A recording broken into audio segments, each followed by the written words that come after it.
하나님 말씀은 출애굽기 12장 1절에서 14절 말씀입니다.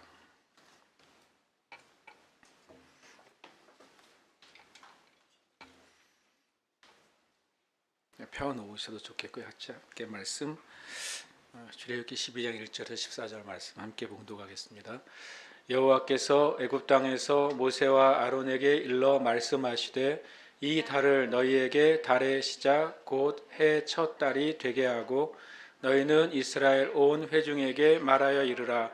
이달 열흘에 너희 각자가 어린 양을 잡을지니 각 가족대로 그 식구를 위하여 어린 양을 취하되 그 어린 양에 대하여 식구가 너무 적으면 그 집의 이웃과 함께 사람 수를 따라서 하나를 잡고 각 사람이 먹을 수 있는 분량에 따라서 너희 어린 양을 계산할 것이며 너희 어린 양은 흠없고 일련된 수컷으로 하되 양이나 염소 중에서 취하고 이달 열 나흔 날까지 간직하였다가 해질 때 이스라엘 회중이 그 양을 잡고 그 피를 양을 먹을 집 좌우 눈과 임방에 바르고 그 밤에 그 고기를 불에 구워 무교병과 쓴 나물과 아울러 먹되 날 것으로나 물에 삶아서 먹지 말고 머리와 다리와 내장을 다 불에 구워 먹고 아침까지 남겨두지 말며 아침까지 남은 것은 곧 불사르라.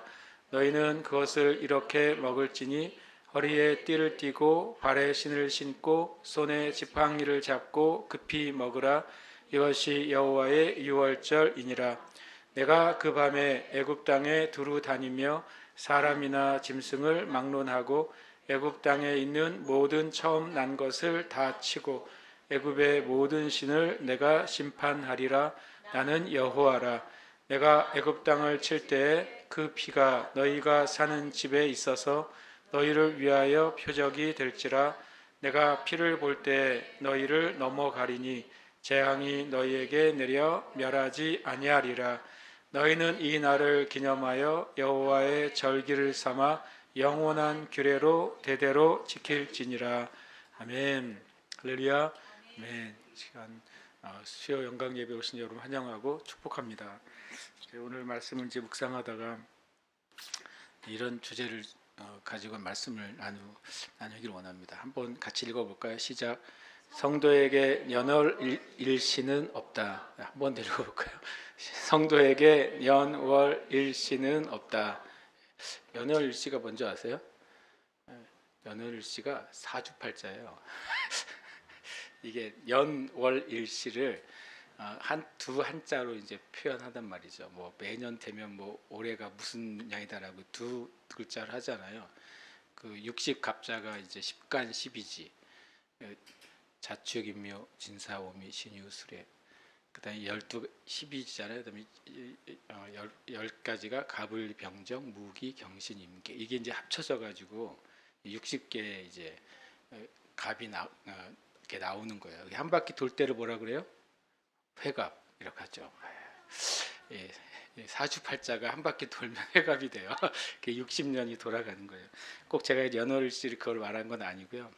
그러니까 우리가 두 가지 의미를 나누고 싶었어요. 오늘 말씀을 통해서 실은 이제 이스라엘 백성들이 이 출애굽할 때 출애굽한 날을 우리가 유월절이라는 절기로 지키잖아요. 근데 그날이 이스라엘 백성들에게는 성경에는 이제 그들이 430년간 애굽에 있었던 날이 끝나는 날이잖아요. 새로운 날이 시작이 되는 거죠. 그날을 만약에 뭐 애굽에 연도를 하면 애굽 몇 년 몇 월 며칠이 될 수도 있겠죠. 그렇죠. 그날을 또 이제 성경에 말한 것처럼 그들이 히브리인들이 이집트에 머문 지 430년이 되는 날이라고 볼 수도 있죠. 그리고 만약에 또 뭐 창세기 아담 때부터 한다면 뭐 BC 몇 년 이렇게 우리가 말할 수도 있죠. 그래서 성경에는 그런 날들은 실은 이 날은 아무런 의미가 없어요. 그날들은 실은 아무 의미가 없고 성도에게 히브리인들에게 출애굽한 그날은 그날이 1월 1일인 거예요.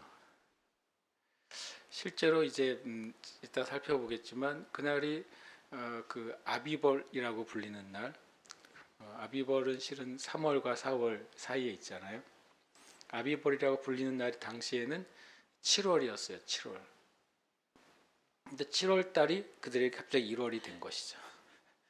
7월 달이 1월이 됐어요.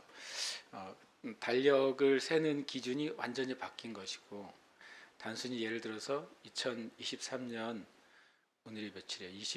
29일이잖아요. 맞습니까? 29일. 11월 29일을 갑자기 지금 정부가 이제 11월 29일 좀 그렇다, 우리 5월 29일로 하자, 이렇게 바꿨다고 쳐요. 날짜를 바꿨다고 해서 그것이 뒤로 물러지는 건 아니잖아요. 숫자가 바뀔 뿐이죠. 그렇지만 이 출애굽한 이 6월절은 모든 것이 이제 바뀐 날이 돼요. 그때 애굽의 연도가 몇 년이든 상관이 없이 이스라엘 백성이 몇 년간 애굽살이를 종살이를 했든지 상관없이, 또 우리가 뭐 서기 BC 몇 년으로 표시하든 상관없이 그날은 영원히 6월절이 되는 거예요. 그래서 그런 의미에서 성도에게는 더 이상 이제 우리의 삶의 기준에 년, 월, 일시로 무엇을 계산하고 그리고 그것을 가지고 우리의 삶을 판단하는 것은 없어져야 된다는 겁니다. 만약 이 말씀이 우리에게 도전이 된다면 우리가 이런 말 이제 하지 않아야 돼요. 지금 누가 뭐 한다 그러면 네가 나이가 몇 살인데 그걸 한다 그러니, 이런 말 하면 안 되는 거예요. 아니면 누가 뭐 한다 그러면 너 아직 몇 살도 안 되는데 왜 그걸 한다 그러니라고 하는 말도 하면은 절대로 안 되는 겁니다. 아멘이십니까? 앞으로 이제 우리 교회에서 이제 그 말은 하지 말기로 우리가 서로 이제 마음을 모으시길 축복합니다. 왜냐하면 성도에게는 어떻게 해야 되는 연월 일시는 존재하지 않습니다. 왜냐하면 예수 믿는 순간 실은 모든 게 다 리셋이 돼요. 모든 게 다 리셋이 돼서 그 사람이 10살에 예수 믿었든 50살에 예수 믿었든 80에 예수 믿었든 그 모든 인생은 그날, 예수 믿는 그날, 마치 히브리인들이 출애굽한 그날이 모든 게 다 리셋이 된 거예요. 뭘로요? 그냥 1월 1일로요. 1일로. 그날이 그냥 1월 1일인 거예요.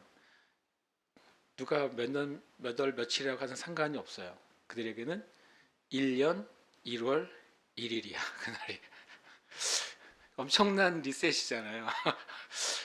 완전히 모든 것이 다시 이제 진짜 실제적으로 리셋이 된 날이 출애굽의 날이에요. 이것은 엄청난 날인 거죠. 실은 저와 여러분 예수 믿고 구원받은 날이 실은 알고 보면 이 출애굽의 날이거든요. 리셋이 된 거예요. 그런데 주님이 우리를 완전히 리셋을 시켰어요. 그냥 다시 시작으로. 그런데 세상은 우리를 계속 이전의 연월 일시로 우리를 보는 것입니다.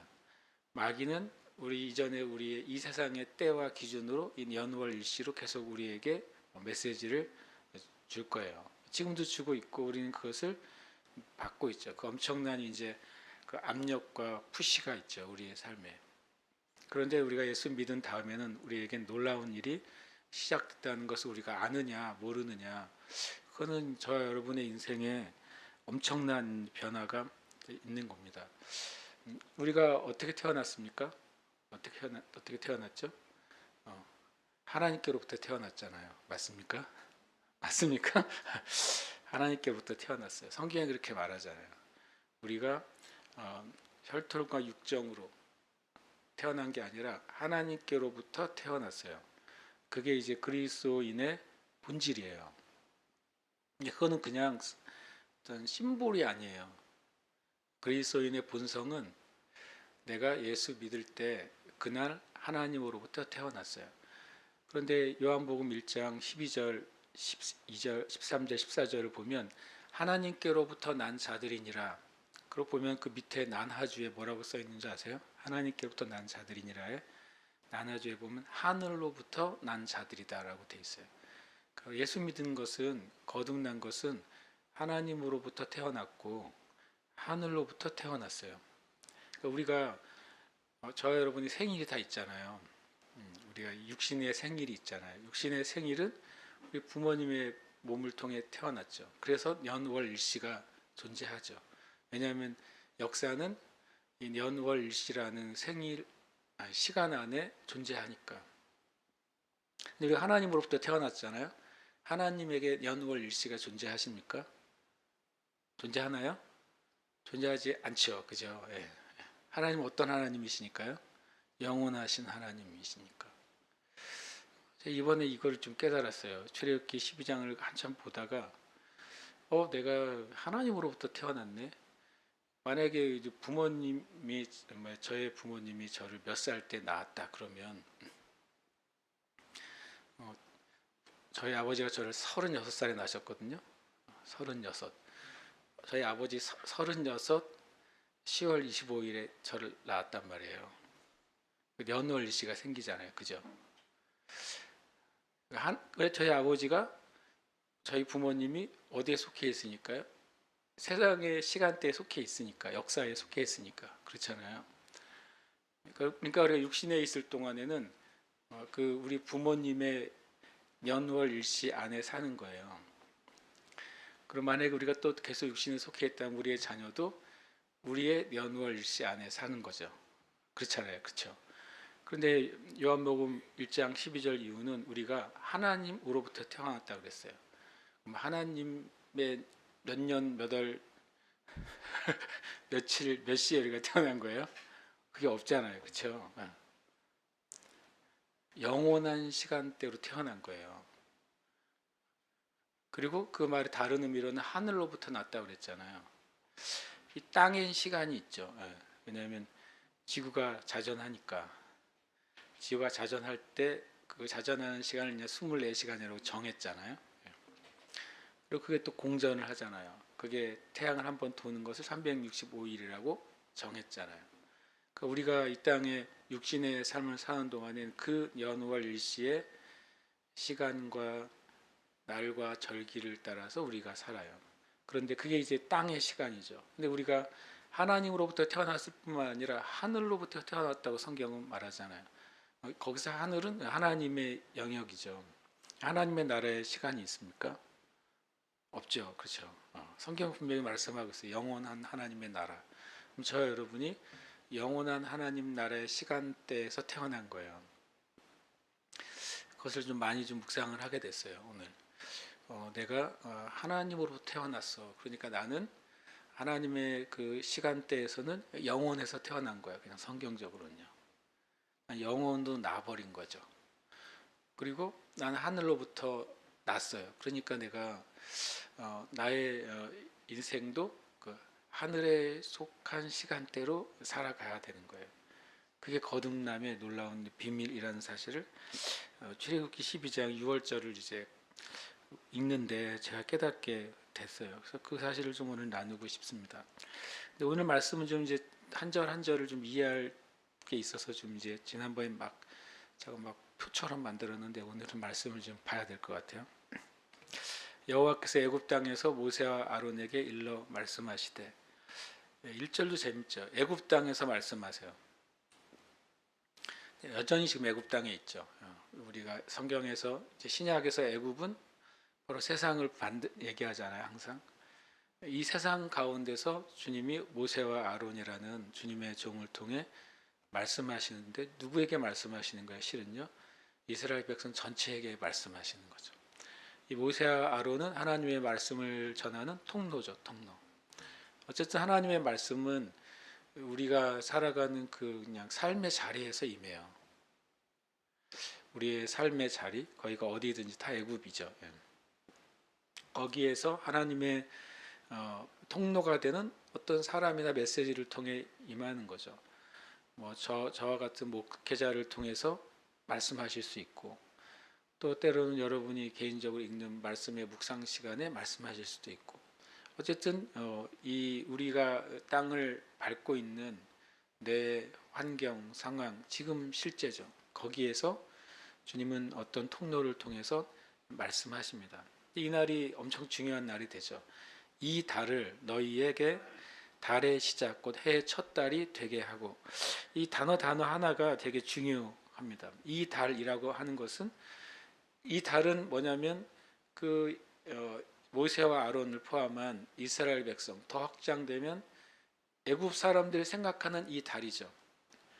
그 아비벌은 원래 9월부터 시작했을 때 민간력으로 7번째 달이에요. 7월 달이라고 생각하는 거죠.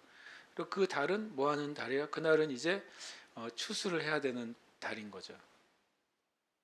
다 이제 이 달이라고 하는 것 안에 우리의 그 일상과 삶이 들어 있는 거죠. 그냥 평범한 거예요. 그리고 이 달은 계속 반복돼 왔어요. 매년 이 달이 되면 그 일을 하는 거죠. 그죠? 매년 이 달이 되면 어떤 일들이 진행돼야 되고 무엇을 준비해야 되고 우리의 일상이 시작되는 거예요. 만약에 뭐 학생들에게 제가 학생 시절에 3월 그러면 항상 뭐예요? 새로운 그 학년이 시작되는 달인 거죠. 매번 3월은 이 달은 새 학년이 되는 날이에요. 새 학년이니까 새 반을 찾고 또 새 친구들을 만나고 새 담임 선생을 만나는 달이 되는 거죠. 그것처럼 이 달은 우리의 그냥 일상인 거예요. 근데 일상이 어떻게 되게 하고라고 이제 말씀하고 있어요. 이 달이 똑같은 달인데, 그러니까 우리의 현실에 발을 붙인 이 세계는 그대로인데 어떤 사건을 통과하는 사람들에게는 그 달이 갑자기 달의 시작, 곧 해 첫 달이 되어버려요. 굉장히 신기한 거죠. 마치 이제 이 달은 1차원이라면 그냥 평면의 삶이 쭉 가고 있는데 그 위에 어떤 이들에게는 갑자기 그 위에 다른 차원의 시간이 시작이 딱 돼버리는 거예요. 하나가 더 얹어지는 거죠. 마치 다른 차원이 하나 얹어져요. 너희에게라고 말합니다. 그래서 너희는 뒤에 나와 있는 너희를 종합적으로 하면 그냥 이스라엘이나 히브리인이다 라고 말하면 안 되죠. 왜 안 될까요? 성경에 보면 출애굽할 때 허다한 잡족이 나왔다고 되어 있거든요. 그냥 히브리인이라고 그러면 안 돼요. 그러면 유대인이라고 말해도 안 돼요. 왜냐하면 유대인만 나온 게 아니라 허다한 잡족 다시 나왔으니까. 전에 나눈 것처럼 출애굽 자체가 열방의 구원을 의미한다고 말씀드렸어요. 출애굽이 유대인만 구원받았다면, 히브리인만 구원받았다면 출애굽을 예수님의 구원 사건으로 비교하면 안 되는 거죠. 예수님의 구원은 예수님의 십자가의 은혜는 모든 사람을 위한 구원의 역사였잖아요. 출애굽 자체가 유대인과 허다한 잡족이 출애굽한 날이에요. 그래서 너희는 뭡니까? 너희는 조건을 달면 여기 뭐 유대인 플러스 잡족 이렇게 해도 되겠지만 너희는 어떤 조건에 해당되는 너희들인 거죠. 그것은 뭡니까? 유월절을 통과한 너희들인 거예요. 똑같은 날이지만 그 유월절을 통과하게 되는 너희에게는 이 날이 달의 시작, 곧 해의 첫 달이 되기 시작한다는 거예요. 1월이 이제 되죠. 그들이 이제 첫 달이 되고 그리고 아비벌이 시작이 됩니다. 나중에 이제 포로로 잡혀간 이후에는 아비벌이 뭘로 바뀌죠? 니산월이라는 말로 바뀌죠. 바벨론 포로 이후에는. 그래서 아비벌이라고 쓰기도 하고 성경에 니산월이라고 쓰기도 합니다. 아비벌이나 니산월은 같은 단어예요. 아빕이란 말은 봄이라는 뜻이에요. 봄의 달이란 것인가. 3월, 4월이죠. 아비벌. 그러니까 3월과 4월에 걸쳐져 있는 달이 아비벌입니다. 나중에 니산월인데 바벨론 이제 포로기 이후에는 니산월로 바뀌는데 니산월의 의미는 뭐냐면 첫 열매들의 달이에요. 이게 두 개가 참 섞여지죠. 봄에 첫 열매를 맺히는 달이죠. 보리 추수잖아요, 그때가요. 우리가 이제 아는 것처럼 만약에 이제 굳이 날짜를 한다면 아비벌 오늘 이 말씀을 보면 아비벌 10일, 아비벌 12일 날 뭐 합니까? 양을 선택을 하죠. 무슨 양이요? 1년 된 흠없는 수컷 양을 선택을 합니다. 그리고 4일 후에 14일 날 어떻게 됩니까? 해지기 전에 그 양을 유월절 어린 양으로 잡죠. 그리고 그것을 이제 무교병과 쓴 나물과 함께 구워서 그 밤에 먹습니다. 그렇죠. 그리고 그 다음 날 출애굽을 하는 거고 출애굽한 날부터 7일 동안 무교병을 먹게 되죠. 이게 이제 역사적인 날이 이제 시작이 되는 거죠. 그래서 이제 첫 열매의 달이라는 말이 니사오널이라는 뜻이랬다고 그랬잖아요. 첫 열매의 그 상징으로 주님이 부활하신 날이 6월절 지나고 첫 번째 안식일, 그날이 첫 열매 초실절이거든요. 그날 주님이 안식 후 첫날 부활하시게 됩니다. 그러니까 이 초실절은 다시 말하면 이제 6월절이 지난 안식일 다음 날이 초실절이 되는 거죠. 그리고 또 이제 이 달을 로시 호다심이라고 표현해요. 그게 뭐냐면 모든 달들의 머리가 된다라는 뜻입니다. 그래서 결국에는 원래 이것은 7월인데 그 애굽의 기준으로는 당시의 유대인들에게는 일반적으로는 7월인데 그날이 첫 열매들의 달이 되고 첫 번째 달이 되기 시작합니다. 저와 여러분은 실은 이 너희에게 들어가 있는 이들이에요. 저와 여러분은 마치 이제 출애굽한 히브리인 이스라엘 백성들처럼 또 이스라엘 백성들이 출애굽할 때 함께 따라 나온 수많은 애굽인들처럼 저와 여러분이 이제 예수 그리스도 안에서 출애굽을 경험한 사람들입니다. 그래서 저와 여러분에게는 뭐가 생긴 거예요? 새로운 시간대가 시작이 된 거예요. 저와 여러분이 새로운 시간 안에 살아가는 사람들이다. 나의 삶의 그 시간대는 세상의 주기하고는 다르다. 이 사실을 믿는 사람들이 이제 알아야 돼요. 그것을 알기 시작하면 세상에서 요구하는 그 인생의 기준을 우리가 굳이 따라가지 않아도 되게 되는 것이죠. 3절에 보면 너희는 이스라엘 온 회중에게 말하여 이르라 이달 열흘에 너희 각자가 어린 양을 잡을지니 됐죠. 이달 열흘이니까 아비벌 10일. 10일에 이제 그 여기서 잡을지니 하니까 이때 죽이는 줄 아는 사람이 있어요. 그건 이렇게 선택하라는 소리예요. 이렇게 잡는다는 걸 무조건 도살로 자꾸 이해가 돼가지고 그럼 누가 그러더라고. 이 열흘에 잡은 양은 무슨 양이고 14일에 잡은 양은 무슨 양이냐고. 이 열흘에 열흘 선택을 하는 거죠. 흠없는 어린 양을 순양을 선택을 해가지고 그 각 가족들의 그 식구의 어린 양을 취해라라고 말합니다. 어떻게 취했을까요? 어린 양을 이제 이 중에 양떼 중에 저 1년 된 양떼 중에 흠없는 걸 딱 취했어요. 걔를 그 친구를 14일 날 잡아야 되잖아요. 그럼 4일 동안 어떻게 했을까요? 4일 동안 그 침대 다리에 묶어놨어요. 집 안으로 들어온 거예요. 그 양을 침대 기둥에 묶어놔가지고 가족들이 4일 동안 같이 지내는 거예요. 그래서 그 4일 동안 지내면서 어떻게 되냐면 양무리에 있던 그 양이 바로 우리의 양이 되는 거예요. 이제 나와 관계에 있는 양이 되는 거죠. 그래서 이제 저 들판에 있던 양이 바로 우리의 양이 돼요. 그래서 우리의 양이 죽는 거예요. 나와 관계없는 양이 아니라 4일 동안 그 집안에서 계속 그냥 매 하면서 있을 거 아니에요. 4일 동안 묶여 있으니까 침대 기둥에 자는 동안에도 이제 소리를 냈겠죠. 가족들이 계속 4일 동안 듣는 거죠. 저 양이 우리의 생명을 위해 4일 뒤에 죽임을 당하는 거예요. 근데 여기서 이제 보면 너희 각자가 어린 양을 잡을지 이거 잘못 들으면 이거 이제 나중에 보면 이제 60만 명이 출애굽하잖아요. 남자만 60만 명이 있어. 그럼 60만 마리를 잡은 건가? 이런 생각이 들 수도 있잖아요. 그런데 이제 보면 이제 4절에 보면 그 어린 양에 대하여 식구가 너무 적으면 그 집의 이웃과 함께 사람 수를 따라서 하나를 잡고 각 사람이 먹을 수 있는 분량에 따라서 너희 어린 양을 계산할 것이며 이거 뭔가 이제 1인 1양이 아닌 거죠. 그죠? 1인 1닭은 할 수 있지만 1인 1양은 좀 양이 많지 않습니까? 물론 어린 양이 작긴 하지만 그 어린 양의 식구가 너무 적으면 표현을 한 거예요. 그러면 어떤 기준이 있다는 소리 아니에요. 그죠?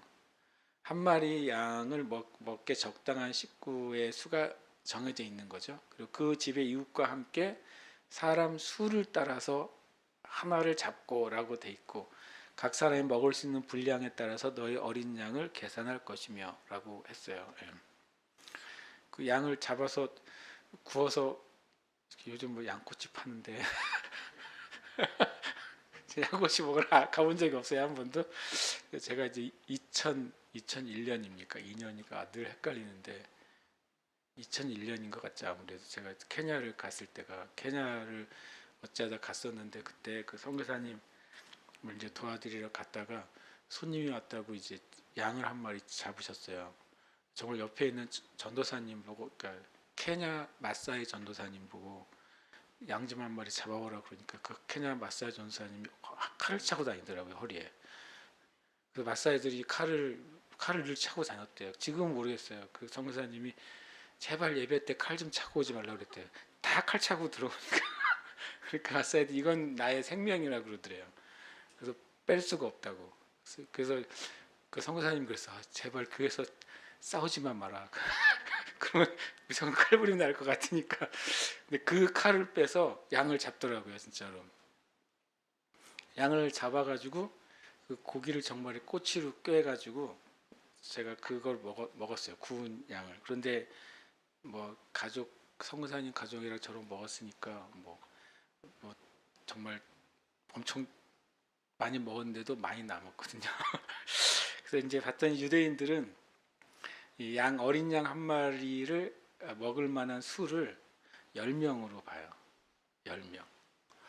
그 이유가 나중에 보면 유대인들이 어딘지 가면, 대한민국 성도들은 어딘지 이민 가거나 가면 교회를 세우잖아요.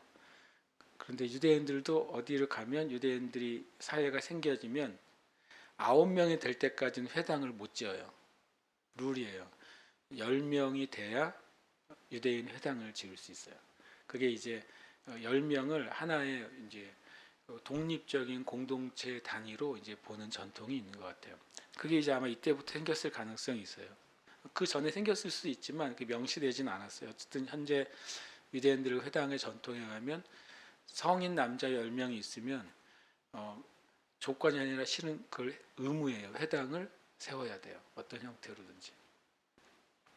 그러니까 이제 여기서 10명을 기준으로 삼을 수 있다고 생각해요. 그러면 이제 그 집에 남자 10명이 안 되면 그 집안이 옆에 집안과 계산을 해가지고 10명당 한 마리 정도씩을 양을 계산을 하라는 거죠. 그러면 이제 그냥 숫자상으로 보면 우리가 출애굽할 때 이제 남자가 몇 명이 나왔대, 60만 명이 나왔, 이제 가족 식구가 먹을 양이 됐었겠죠. 이제 여기 분량이 나오기 때문에 이해를 도우려고 10명이 그렇게 했다는 것을 우리가 이제 유대인 전통을 통해 좀 이해할 수 있어요. 그리고 너희 어린 양은 흠없고 1년 된 수컷으로 해야 된다라고 말씀하고 있습니다. 그리고 그걸 열 나흔 날까지 간직하였다가 해질 때 이스라엘 회중이 그 양을 잡습니다. 해질 때라고 하는 개념이 해가 지기 전이기 때문에 오후 3시에서 오후 6시까지를 보통 말합니다. 이건 굉장히 이제 중요한, 이제 명확한 거죠. 1년 되고 흠없는 어린 양을 잡는데 이스라엘 회중이 그 양을 잡습니다. 이게 신기하게도 우리가 이제 나중에 제사장이 세워지는 것은 출애굽 이후죠. 그리고 제사법이 세워지는 것도 출애굽 이후죠. 그런데 이제 제사할 때 이제 제사장에게 양이나 소를 끌고 왔을 때 실제로 그 양을 잡는 거는 제사장이 아니에요. 누가 잡습니까? 내가 끌고 온 사람이 양을 죽입니다. 그리고 그 죽인 양을 이제 일종의 이제 번제물로 드리는 일을 하는 것이 레위인과 제사장이 하는 거예요. 그러니까 이때하고 실은 똑같은 거죠. 뭐냐면 양은 누가 잡냐면 이스라엘 회중이 잡아요. 자기 생명에 대한 그 대속 제물로 그 양을 잡는 거예요. 자기 생명을 대신할 양을 자신이 잡는 거죠. 보통 이제 10명의 가족 단위로 한다면 그 집안의 가장이 그 일을 이제 했을 것입니다. 가장이 제사장적인 역할을 한 것이죠. 그리고 이스라엘 회중 전체가 잡았다고 했기 때문에 이스라엘 회중 전체가 제사장적 역할을 한 것이 된 거죠. 나중에 주님이 이스라엘 백성을 위해서 너희는 나에게 제사장 나라가 될 것이다 이렇게 말씀하세요. 이스라엘 백성 자체가 처음에 이렇게 하나님의 제사장 역할로 양을 잡고 첫 번째 속죄 일에 참여하게 되는 것입니다. 이 흠없고 일련된 그 순양, 이스라엘 회중이 잡았던 양을 성경은 뭐라고 표현하냐면 이렇게 표현합니다. 고린도전서 5장 7절 말씀입니다. 함께 읽겠습니다. 너희는 누룩 없는 자인데 새 덩어리가 되기 위하여 묵은 누룩을 내버리라. 우리의 유월절 양 곧 그리스도께서 희생되셨느니라.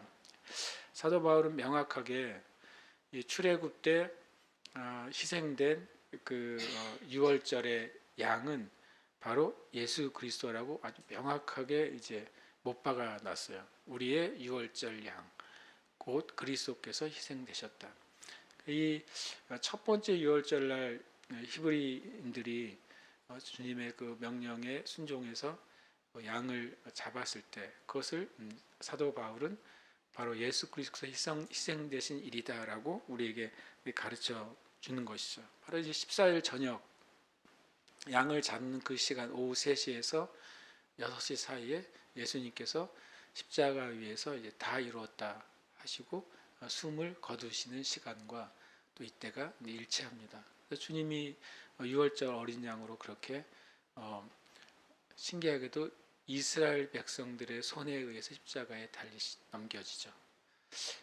첫 유월절에도 바로 이스라엘 백성들이 그 어린 양을 자신의 생명의 몫으로 잡은 것처럼 또 로마인들에게 예수님을 넘겨준 이들이 누굽니까? 그 십자가에 못 박아라 한 이들이 바로 유대인들이에요. 바로 이스라엘 백성이 예수님을 십자가에 못 박게 넘겨주고 첫 번째 유월절 때에도 바로 그 이스라엘 백성들이 그 유월절 어린 양을 잡게 돼요. 그래서 그것을 희생이라고 표현합니다. 희생은 뭐냐면 자기의 죄나 자기의 어떠함 때문에 어떤 고난이나 죽음을 당하는 게 아니라 다른 대상을 위해서 고난과 죽음을 당할 때를 희생이라고 하는 거죠. 그러니까 실은 이제 첫 유월절 때 뭐 제가 6만 마리라고 하는 그 어린 양들은 실은 그 모든 이스라엘 백성을 위해서 희생됐어요. 그리고 그것이 그들이 희생될 때 그 양들이 희생될 때 흘린 피가 이제 생명의 피가 된 것이죠. 예수님이 십자가에서 흘리신 피가 바로 이제 생명의 피가 되는 것과 같습니다. 그리고 그 피를 양을 먹을 집 좌우 문설주와 인방에 바르고라고 합니다. 그러니까 실은 이제 집의 입구가 문이잖아요. 문이 이제 기둥이 이제 바닥을 빼놓고 양쪽 문설주와 위에 가로로 인방 이제 세 기둥에 피를 바르는 거죠. 그리고 그 밤에 고기를 불에 구워 무교병과 쓴 나물과 아울러 먹으라라고 말합니다. 피는 이제 희생이죠. 희생을 의미하고 또 하나는 피는 구별됨을 의미합니다. 피가 바르게 된 그 집은 하나님의 그 재앙이 그것을 구별합니다. 그 천사가 그 피가 발려진 집을 보면 넘어가죠. 그것이 유월, 패삭이라고 합니다. 유월한다. 넘어가는 거죠. 영어로는 패스 오브입니다. 그것을 뛰어넘어 그냥 지나가는 거죠. 거기에는 재앙이 들어가지 않고 재앙이 다음 집으로 넘어가는 거예요. 그래서 10번째 재앙의 가장 큰 특징이 뭐냐면 첫 번째로는 9번째 재앙까지는 하나님이 이집트 사람들과 히브리 사람들을 구별하셨어요. 그렇죠? 다 구별해서 재앙을 줬단 말이죠. 그래서 하나님이 어떤 분인지를 보여줬어요. 그러니까 하나님이 이집트 사람들에겐 재앙이 내렸는데 고센 땅에는 재앙이 안 내리잖아요. 그러니까 하나님이 정말 이 히브리인들을 사랑하시고 또 애굽에 재앙을 내리시는 주체가 하나님이 맞구나 하나씩 보여주었어요. 그런데 6월절은 달라요. 6월절은 모든 사람에게 임하는 재앙이었어요. 여기는 그런 구별이 없어요. 실은 유대인들에게도 재앙이 임한 거예요. 그리고 애굽인들에게 재앙이 임한 거죠. 근데 그 안에 피의 표시가 있는 곳만 그 재앙으로부터 보호됐을 뿐이에요. 근데 여기 허다한 잡족이 나왔다고 했으니까 그날 어린 양을 잡아서 피를 묻힌 것은 유대인만 묻힌 게 아니란 소리예요. 이 9가지 재앙을 통해서 하나님이 진짜 신이라는 사실을 알게 된 이집트인들, 하나님이 진짜 구원자라는 사실을 알게 된 허다한 잡족들도 그 밤에 뭐 했다는 소리예요? 양을 잡고 피를 발랐다는 소리예요. 그러니까 그들이 출애굽할 수 있었죠. 그러니까 모든 사람에게 공평이라는 표현은 그렇죠. 모든 사람에게 임한 재앙은 10번째 재앙입니다. 그리고 그 10번째 재앙에서 생명을 얻을 수 있는 길을 주님이 동시에 다 모든 사람에게 주신 거예요. 그러니까 다만 그 피가, 이 문설주와 임방에 바른 피가 그들의 생명을 보호해 주는 거죠. 바르는 행위는 뭐냐면 덮는 거예요. 우리가 아는 것처럼 이제 대속죄 일에 나중에 대제사장이 성소 지성소 안에 들어가서 법궤, 시은좌라고 하는 법궤에 뭘 뿌립니까? 피를 뿌리잖아요. 피를 뿌릴 때 피가 속죄소를 덮을 때 하나님이 이스라엘 백성들의 죄를 덮으신다고 말했어요. 이스라엘 백성의 죄를, 피가 덮임을 보고 이스라엘 백성의 죄를 보지 않으시는 것, 이것이 하나님의 그 속죄 은혜거든요. 그러니까 피를 바를 때 그 피가 이제 그 집에 있는 재앙을 덮어주는 거예요. 사망을 덮어주는 것이죠. 죄가 가리워지는 거예요. 이것이 이제 6월절의 중요한 의미죠. 그래서 생명을 주는 건 딱 두 가지였어요. 생명을 주는 것은 그들을 위해 대신에 죽게 된 그 양의 피, 희생이죠. 생명을 주는 것은 희생이 있고, 그 다음에 희생의 피를 바르는 순종이 있었어요. 그래서 희생이 먼저고, 그 희생을 믿고, 희생의 피의 그 효력이죠. 그것을 믿고 순종하는 사람에게는 생명이 있는 거예요. 동일하게 이 땅에 있는 모든 사람이 생명을 얻는 길, 영혼의 생명을 얻는 길도 동일하죠. 먼저 희생이 있죠. 예수님의 십자가의 희생이 있었어요. 그 다음에 순종이 있어야 돼요. 희생을 통해 생명은 이미 부어진 거죠. 생명은 이미 이 땅에 부어졌어요. 구원은 이미 이루어졌어요. 우리가 지금 주님이 지금 우리를 구원하시는 게 아니에요. 예수님이 십자가에서 단번에 영원한 그 생명의 제사를 끝냈다고 성경은 말하잖아요. 단번에 끝냈다고요. 그래서 구원은 이미 이루어졌어요. 완성이 됐어요. 이 어린 양의 죽음과 피는 이미 흘려졌다고요. 이미 흘려졌는데 그 다음에 이제 순종이 필요한 거죠. 이들은 그 피를 문설주와 임방에 바르는 순종이 필요했고, 우리에게는 예수님의 십자가의 은혜를 내가 믿고 고백하는 순종이 필요한 거예요. 그때 뭐랍니까? 구원이 나에게 임하는 거죠. 주님이 이루신 구원의 역사가 우리에게 임하는 거예요. 그럼 우리는 그것을 받은 사람들이 된 것이죠. 그때 재미있게 고기를 불에 구워서 무교병과 쓴나물과 아울러 먹으라고 말합니다. 고기를 불에 구워서 먹어요. 마치 뭘 연상하든 나중에 있는 제사법에서 이제 번제와 같은 것입니다. 번제로 고기를 구울 때 그것은 하나님이 그것을 흠양하신다 그랬고, 그것을 놀랍게도 이제 먹습니다. 누가 먹냐면 바로 이제 하나님께 순종한 이스라엘 백성이 먹죠. 생명을 얻어야 될 사람들이 그 고기를 먹는 겁니다. 나중에 제사장 지파가 하나님께 드려지고 나머지 구별된 고기를 먹었죠. 그리고 무교병은 누룩이 없는 빵이잖아요. 맛자라고 하죠. 좀 지금도 맛자 먹어보신 분 있어요? 병이라고 하는데 이게 떡병 짜지만 떡이 아니라 과자 같아요. 과자. 그냥 하면 딱딱 부러지는 과자입니다. 어쨌든 그 맛자라는 과자를 먹죠. 이 누룩이 제거됐어요. 그 말은 뭐냐면 애굽에 있는 모든 풍습, 애굽에 있는 모든 문화, 애굽에 있었던 삶의 누룩들이 제거된 이제 그 빵을 먹기 시작하게 된 거죠. 세상의 것들이 제거된 것을 먹게 돼요. 그리고 그것이 7일 동안 먹게 되죠. 7일 동안 먹으면서 이제 애굽과의 완전한 분리가 이스라엘 백성에게 일어나도록 하나님이 허락하신 것이죠. 6월절 희생물을 이제 6월절을 패삭이라고 그래요. 패삭. 6월절을 넘어가다 패삭. 페사흐이라고 하는데 코르반 페삭 이게 유월절 희생물이에요. 고르반이란 말이 들었잖아요. 주님께 드리다. 그러니까 주님께 드려져서 완전히 이제 우리를 넘어가게 하시는 그 희생물이 유월절 희생물이죠. 그래서 그것을 우리가 이제 이스라엘 백성이 먹은 것처럼 저와 여러분도 먹었어요.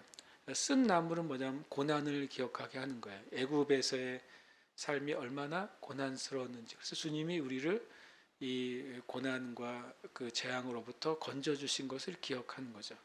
그러니까 이스라엘 백성들이 쓴 나물과 또 무교병과 그 고기를 양의 고기를 먹을 때마다 뭘 기억하는 거죠? 그 양의 희생을 기억하고 그리고 또 우리가 더 이상 애굽의 문화와 세상의 문화하고 단절됐음을 기억하고 그리고 쓴 나물을 먹음으로써 우리가 구원받음으로 이 죽음과 사망과 저주로부터 벗어났다는 사실을 기억하게 하는 거예요. 똑같이 성경은 이렇게 이제 말씀하고 있어요. 요한복음 6장 54절 함께 읽겠습니다. 내 살을 먹고 내 피를 마시는 자는 영생을 가졌고 마지막 날에 내가 그를 다시 살리니리. 주님이 이런 표현을 해서 내 살을 먹고 내 피를 마시는 자라고 표현하고 있죠. 이스라엘 백성들이 그 피를 이제 그 문설주와 인방의 발음으로 죄가 덮여지고 그리고 그 어린 양의 고기를 먹음으로써 그들이 이제 새로운 이제 생명을 얻게 되는 거죠. 그래서 저와 여러분이 구원받았다고 하는 것은 마치 유월절에 그 어린 양의 피를 바르고 어린 양을 먹음으로 새로운 생명이 들어온 날이에요. 그것이 영생이 들어온 날이고 또 하나는 지금 영생이 시작됐고 그리고 우리의 인생이 끝나는 주님의 재림날 부활을 보증해 주는 것이 바로 내 살을 먹고 내 피를 마시는 그리고 거듭난 것에 대한 두 가지 주님의 약속입니다. 그리고 거듭났을 때 두 가지 약속을 받는 거예요. 하나는 우리에게 영생이 임한다는 약속, 또 하나는 마지막 날에 우리가 부활할 것이라는 약속.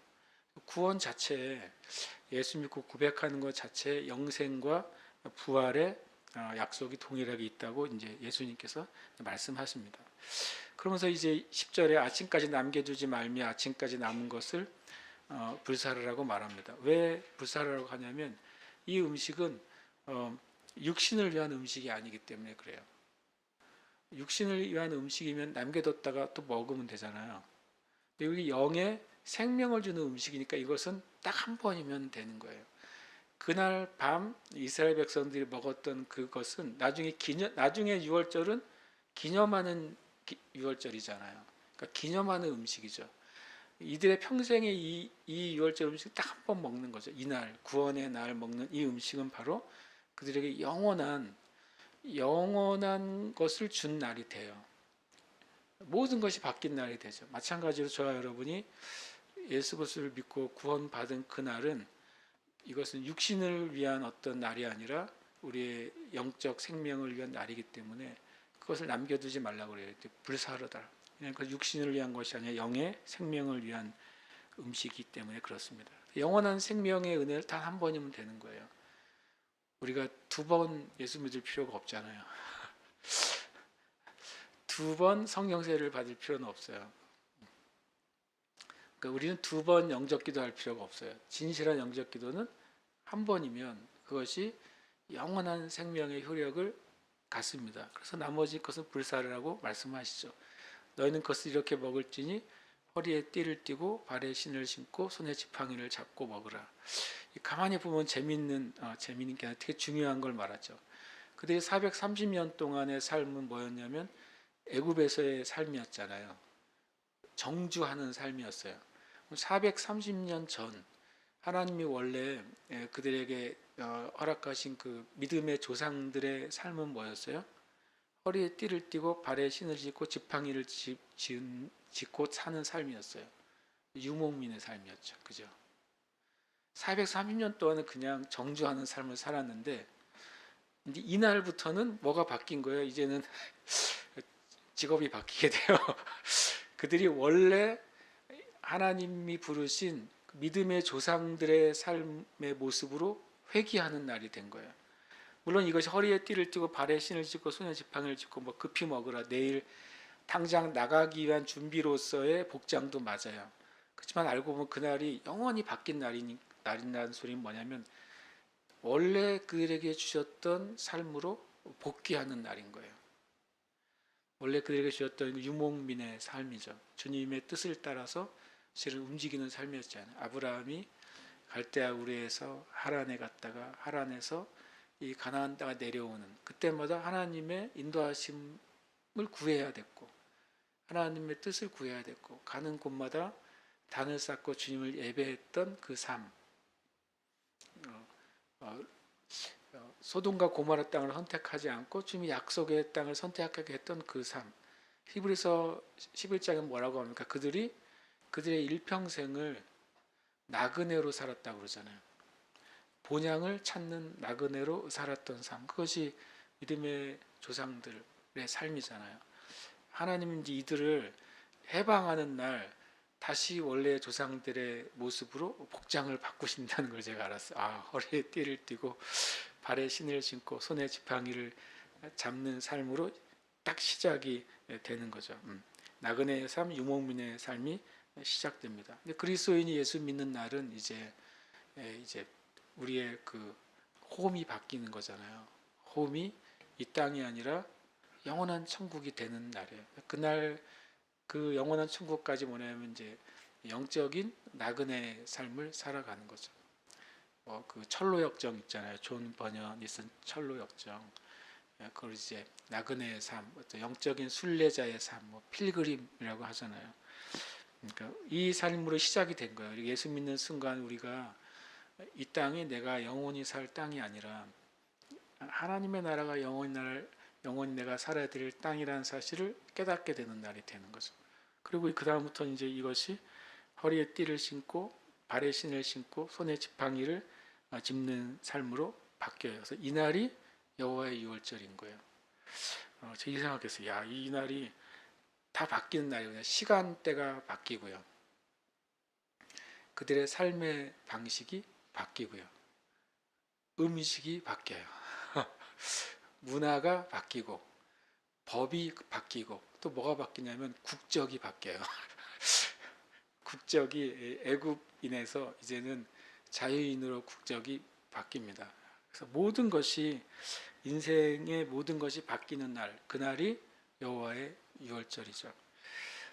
신기하게도 이제 비슷한 모습이 이 허리에 띠띠고 그리고 신 신고 지팡이 짚고 있는 삶이 성경의 이 말씀하고 좀 비슷하다고 제가 찾아봤어요. 그런즉 서서 진리로 너희 허리띠를 띠고 의의 호신경을 붙이고 평안의 복음이 준비한 것으로 신을 신고 여기서는 이제 말씀의 검이지만 실은 하나님의 권능을 행사하는 것으로 모세에게는 지팡이를 주셨죠. 그때는 그 지팡이가 그 목자의 지팡이가 싸우는 지팡이기도 하고 또 인도하는 지팡이기도 합니다. 이 땅에 이제 현대 교회 성도들에게는 영적인 지팡이는 바로 진리의 검이 되는 것이죠. 마치 그 복장으로 전환을 하는 것 같아요. 저와 여러분이 예수 믿을 때 내 인생의 복장이 전환됐다는 사실을 인식하느냐 그거죠. 우리의 복장이 바뀐 거예요. 우리의 삶의 자리도 바뀌었고 복장도 바뀌고 그렇게 된 것이죠. 12절에 그 밤에 애굽 땅에 두루 다니며 사람이나 짐승을 막론하고 애굽 땅에 있는 모든 처음 난 것을 다 치고 애굽의 모든 신을 내가 심판하리라. 나는 여호와라. 그래서 애굽 땅은 실은 이스라엘 백성들이 있던 고센 땅도 포함해서 애굽 땅이잖아요. 모든 그 애굽이라는 대제국의 전체 땅 안에 재앙이 임한 거예요. 다 상관없이 동일하게 지금 이 세대에도 모든 인류에게 죄로 말미암은 사망이 이르러 있죠. 주님이 이날 하신 일이 중요한 말씀을 하신 거죠. 이날 실제로 이날 재앙을 맞아서 눈에 보이게 피해를 당한 것은 뭐예요? 우리가 보기엔 참 갑자기 밤에 자다가 큰 아들들이 다 죽었잖아요. 그렇죠? 큰 아들들이 다 죽었고 양과 소의 첫 번째 새끼들이 다 죽었어요. 세상에 그런 날이 있으면 정말 놀랄 일이 아니겠어요? 실제 그런데 주님은 그 사람이 죽은 것을 말하는 것보다 내가 애굽의 모든 신을 심판했다고 표현해요. 애굽의 모든 신이 그날 심판받았어요. 표면적으로는 사람이 죽고 짐승이 죽었는데 실제 하나님의 세계에서는 그날 애굽의 신이 심판받은 날이에요. 그래서 이스라엘 백성에 대해서 아무도 이제 관여할 수가 없게 된 날이죠. 진짜 해방은 땅에서 나온 게 아니라요. 진짜 해방은 그 애굽의 신들이 심판받은 게 해방이에요. 그래서 우리가 예수 믿을 때 어떤 일이 일어났다고 성경에 말씀하고 있습니까? 이 말씀 함께 읽겠습니다. 그러므로 이제 그리스도 예수 안에 있는 자에게는 결코 정죄함이 없나니 이는 그리스도 예수 안에 있는 생명의 성령의 법이 죄와 사망의 법에서 너를 해방하였음이니라. 해방이란 단어를 사도 바울이 사용합니다. 내가 예수 믿고 구원받은 것은 뭔가 해방됐어요. 어떤 곳에 노예로 어떤 곳에 잡혀 있다가 거기서부터 나온 것이 바로 예수 믿고 내가 구원받은 사건이다. 그것을 이제 두 개의 법 체계로 설명하죠. 생명의 성령의 법으로 해방된 거예요. 죄와 사망의 법으로부터 빠져나와서. 그러니까 이스라엘 백성이 출애굽한 거는 그동안 이스라엘 백성 위에 누르고 있던 애굽의 모든 신들이 주님께 심판받았기 때문에 그 애굽의 모든 신들로부터 해방됐고 그리고 하나님의 은혜의 법 안으로 들어가게 된 것입니다. 그럼 저와 여러분이 예수님 믿었을 때 어떤 일이 일어난 겁니까? 이 세상의 신이 우리에게는 심판받은 거예요. 그래서 누구든지 예수 믿는 사람은 그걸 주장할 수 있어요. 더 이상 내가 예수 믿기 전에 나에게 어떤 억압을 행했던 마귀의 권세든지 나의 인생 가운데 어떤 문제를 일으켰던 마귀의 어둠의 세력이든지 심지어는 내 삶 전체 가운데 무엇인가를 망가뜨렸던 어떤 문제를 할지라도 실은 애굽의 신이 심판받았기 때문에 출애굽했다는 소리잖아요. 저와 여러분이 구원받은 것은 예수 믿고 구원받았다는 소리는 예수 믿기 전에 내 삶 가운데 역사했던 어떤 종류의 세상의 일이든지 마귀의 일이든지 어둠의 일이든지 심판받았기 때문에 내가 구원받은 거예요. 그들이 심판받지 않았으면 내가 구원받을 수가 없는 것입니다. 만약에 이때 주님이 이 마지막 날 6월절 밤에 애굽의 모든 신들을 심판하지 않았다면 11번째 재앙이 필요했을 거예요. 12번째 재앙이 필요했을 거고 13번째 재앙이 필요했을 거예요. 그러나 10번째 재앙으로 끝난 이유는 애굽의 신들이 그날 심판받았기 때문이에요. 더 이상 그들에게는 그것이 역사하지 않게 됐습니다. 이제 13절에 내가 애굽을 땅을 칠 때 그 피가 너희가 사는 집에 있어서 너희를 위하여 표적이 될지라 내가 피를 볼 때 너희를 넘어가리니 재앙이 너희에게 내려 멸하지 아니하리라. 분명히 이스라엘 백성도 재앙의 대상이었어요. 이스라엘 백성도 재앙의 대상이고 죽음의 대상이었는데 그 피가 주님이 그 재앙을 넘어가게 하시는 그 표적이 된 것이죠. 예수님의 보혈이 우리도 심판받을 존재였고 우리도 실은 지옥 가야 될 존재인데 예수님의 보혈의 은혜가 표적이 돼서 우리가 그 재앙이 우리에게 임하지 않은 것입니다. 마지막 말씀도 함께 읽겠습니다. 너희는 이 날을 기념하여 여호와의 절기를 삼아 영원한 규례로 대대로 지킬지니라. 아멘. 이것이 여호와의 절기라고 했어요. 그래서 이것이 어떻게 된다? 영원한 규례로 대대로 지켜요. 영원이란 말은 원래는 뭐냐면 중간에 빠지는 시간이 없어야지 영원일 거 아니에요, 그죠? 그러니까 이 말은 여호와의 절기를 삼은 즉시 그날은 매일매일 그 절기는 현재형인 거예요. 저 여러분이 구원받은 날부터는 뭐가 시작된다고요? 영원한 날이 시작돼요. 영생이 시작돼요. 계속 그것은 영원히 지속되는 구원의 날이 되는 것입니다. 이 말씀 우리가 이제 읽고 좀 기도하고 싶습니다. 우리 이 말씀 읽겠습니다. 읽겠습니다. 시작. 영접하는 자 곧 그 이름을 믿는 자들에게는 하나님의 자녀가 되는 권세를 주셨으니 이는 혈통으로나 육정으로나 사람의 뜻으로 나지 아니하고 오직 하나님께로부터 난 자들이니라. 아멘. 다시 한번 나누면 처음 했던 말을 다시 드리는 겁니다. 모든 성도는 육신으로 태어나지 않고 영으로 태어납니다. 그리고 하나님께로부터 태어나고 그리고 하늘로 태어납니다. 영의 출생은 영생으로 출생하는 거예요. 그렇기 때문에 우리가 하나님의 영혼의 시간대로 출생한 것입니다. 그래서 우리가 성도의 육신은 이 땅의 연월 일시의 세월에 이제 묶여 있죠. 그러나 영은 영원한 영혼의 시간대 안으로 연결이 되는 것입니다. 저 여러분이 더 이상 이 세상의 연월 일시의 개념, 이 세상의 흐름에 매여 있지 않기를 축복합니다. 이 말씀을 읽고 기도하겠습니다. 함께 읽습니다. 진실로 진실로 너희에게 이르노니 믿는 자는 영생을 가졌나니. 아멘. 한 번 더 읽습니다. 진실로 진실로 너희에게 이르노니 믿는 자는 영생을 가졌나니. 아멘. 저 여러분은 영생을 가졌어요. 우리는 영생의 시간대 안으로 연결이 된 것입니다. 함께 읽습니다. 우리 겉사람은 낡아지나 우리의 속사람은 날로 새로워지는도다. 아멘. 한 번 더요. 우리의 겉사람은 낡아지나 우리의 속사람은 날로 새로워지도다. 아멘. 우리가 영생의 시간대 안에 들어갔기 때문에 우리의 영은 날로 새로워지는 것입니다. 그것이 영원한 영생의 특징이에요. 함께 읽습니다. 그의 성령으로 말미암아 너희 속사람을 능력으로 강건하게 하시오며. 한 번 더요. 그의 성령으로 말미암아 너희 속사람을 능력으로 강건하게 하시오며. 아멘. 이 영생의 특징은 뭐냐면 성령에 의해서 날로 능력으로 강하게 됩니다. 새롭게 되고 강하게 되는 것이 예수님의 보혈의 은혜로 거듭난 사람들, 하늘로부터 태어난 사람들, 그리고 하나님으로 태어난 사람들의 특징이에요. 오늘 이제 고백의 말씀이 아니라 성경을 고백하면서 기도하고 있습니다. 믿는 자에다가 이름을 넣어서 이번에 새로운 버전으로